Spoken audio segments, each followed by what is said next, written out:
Hi everyone, welcome to Sue's Cooks, and today I'm going to show you how to make a Cumberland rum butter.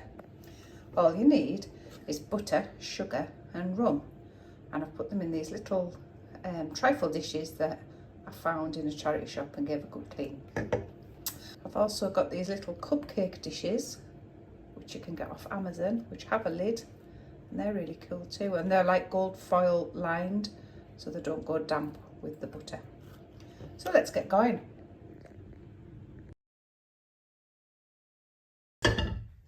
Okay, for this recipe you're going to need some butter. I actually don't mind the salted butter in this because I think it gives it a little bit of a bite. You also need some dark rum, just the cheapest you can get is absolutely fine. And you need some sugar, soft brown sugar. What you need weight-wise is you need double the sugar to whatever butter you've got. So if you've got a whole block of butter, 250 grams, you need a 500 gram bag, which I think this is, yeah, of sugar. So 1 bag of sugar to each block of butter. So the first thing I'm going to do is melt the butter. So pop your butter into a pan on a low heat and let it melt.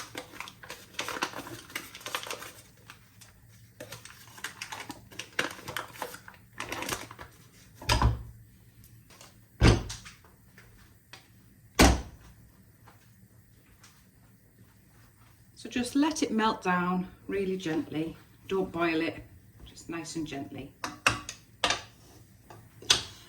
So while that's melting, I'm going to put my 3 bags of sugar into this big bowl. Obviously you can see I'm making quite a lot because all of my family like this stuff. But pop your 3 bags of sugar into the bowl. And then we're going to go in with the rum and we're going to add enough to taste. How much do you like? Do you like a good glug of rum? Should we call it rum butter or should we call it rum with a little bit of butter?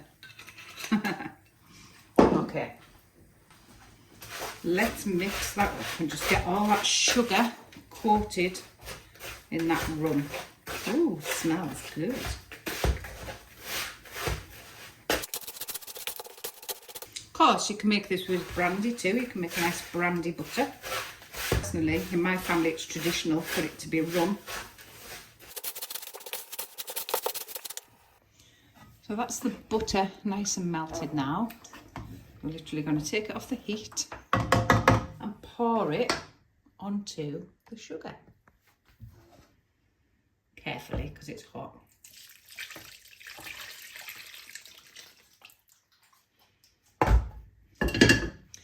So what we're going to do now is we're going to stir that butter into the sugar, just gently because you don't really want any splashing. Because as I say, that butter's hot, so we're going to stir it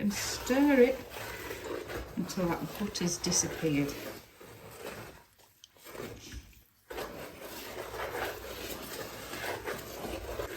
This may take just a little while as the butter starts to cool down a little bit and soak into the sugar. Be patient, it will happen. We're just dissolving those sugar crystals, combining it into the melted butter.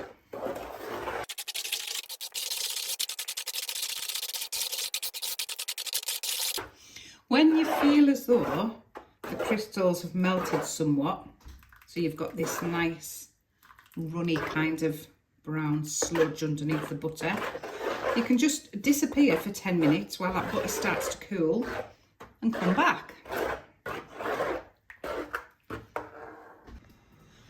So when you come back, you should find the butter's kind of come to the top again, and that's okay. We're just going to continue to mix it in for a while. Mix it in, give it a good mix, leave it 10 minutes, and come back.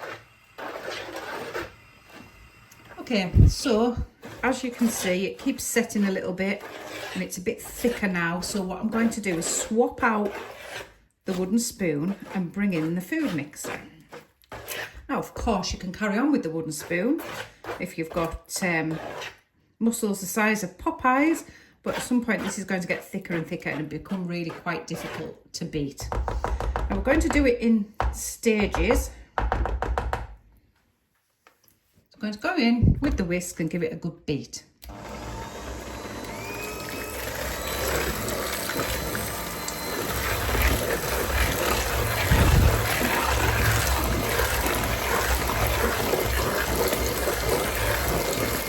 I'm going to beat it for 2 to 3 minutes.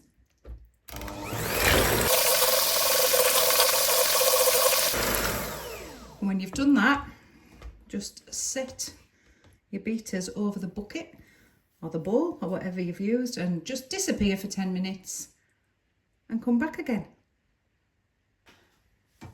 Okay, time for another whisk. It's gone a bit gloopier now, you can see, so whisk it up. Another good 3 or 4 minutes.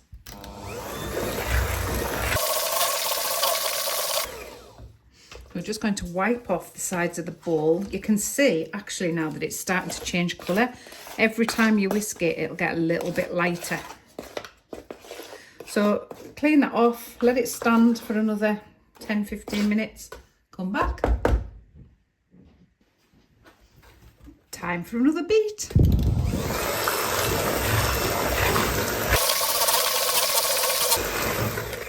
And you can see it's really starting to change colour now. So leave it again, 10-15 minutes, come back.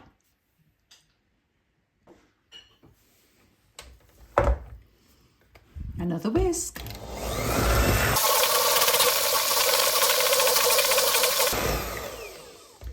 I think I'm going to do one more wait and one more whisk, and that should work quite well. So leave it another 10-15 minutes and come back. I'm going to go in for my final whisk.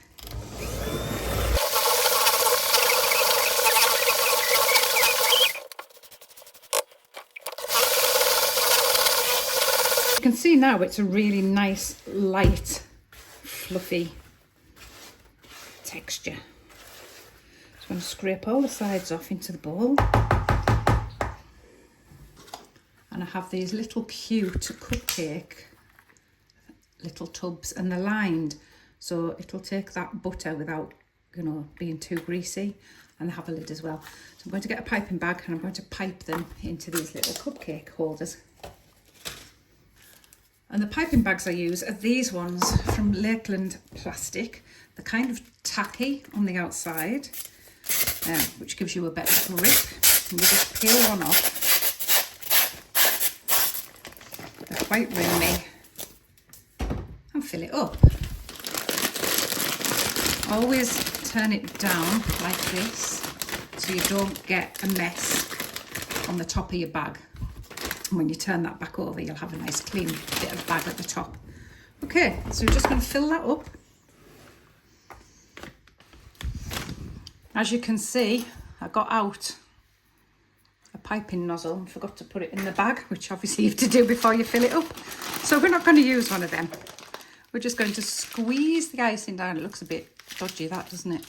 Squeeze the icing down to the bottom, and we're just going to nip the end off with a pair of scissors, and I'm just going to pipe it into these little pots. Of course, you can just spoon it in, but I'm so incredibly messy that I thought this was probably a better way.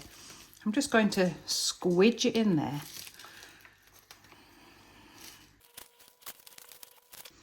And then all you've got to do is pop these little lids on.